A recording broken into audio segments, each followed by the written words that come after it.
بسم الله الرحمن الرحيم.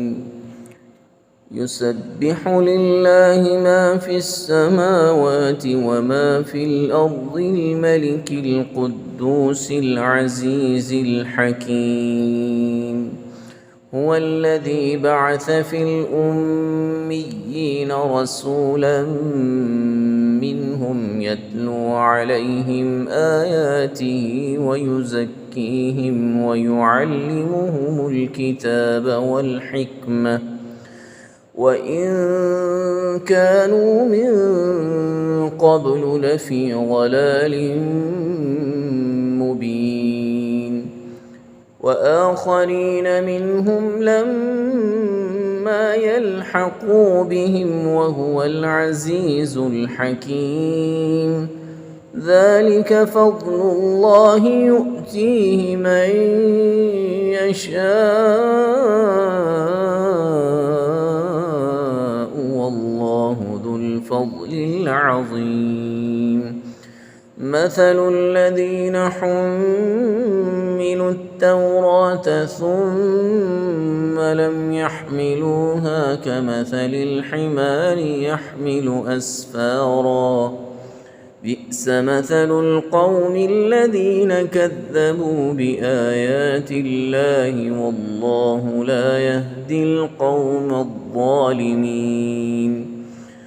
قل يا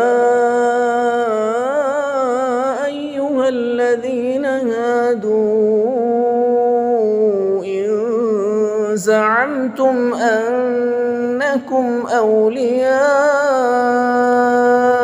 لله من دون الناس فتمنوا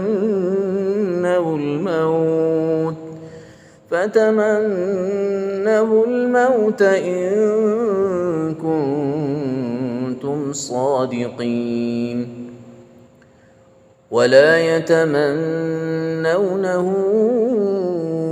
أبدا بما قدمت أيديهم والله عليم بالظالمين.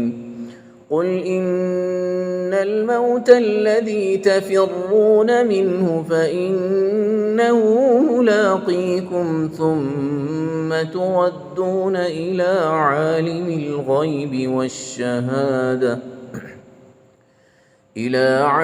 الغيب والشهادة فينبئكم بما كنتم تعملون. يا أيها الذين آمنوا إذا نودي للصلاة من يوم الجمعة فاسعوا إلى ذكر الله وذروا البيع ذلكم خير لكم إن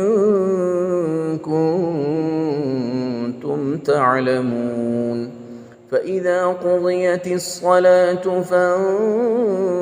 فانتشروا في الأرض وابتغوا من فضل الله واذكروا الله كثيرا لعلكم تفلحون.